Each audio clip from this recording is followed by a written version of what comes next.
भारतीय संगीत जगत में मोहम्मद रफ़ी एक ऐसा नाम है जिनकी आवाज़ ने न केवल गानों को अमर बनाया बल्कि कई फिल्मी नायकों के करियर को नई ऊंचाइयों पर पहुंचाया।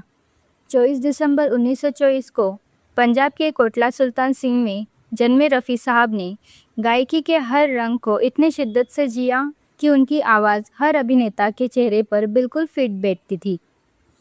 आइए जानते हैं उन 10 बड़े अभिनेताओं के बारे में जिनकी पहचान रफ़ी साहब के गानों से और भी गहरी हुई। शम्मी कपूर के विद्रोही और ऊर्जावान अंदाज को अगर किसी ने सुरों में पिरोया तो वो है रफ़ी साहब।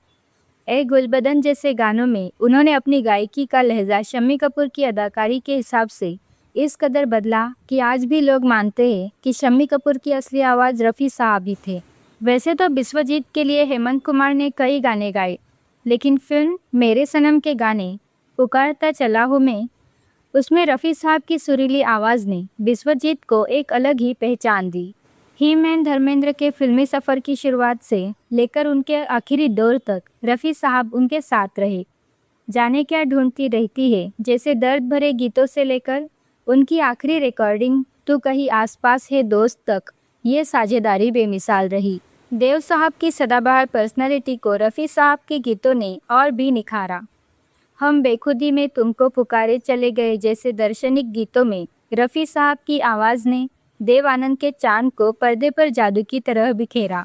रफ़ी साहब शराब को हाथ भी नहीं लगाते थे, लेकिन ये जुल्फ़ अगर खुल के बिखर जाए जैसे गानों में उन्होंने नशे में डूबे एक इंसान की भावना को जिस तरह पेश किया, वो उनकी बहुमुखी प्रतिभा का सबूत है।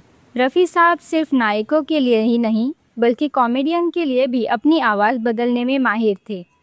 सर जो तेरा चकराए में उन्होंने जॉनी वॉकर के बोलने के अंदाज को बखूबी अपनाया।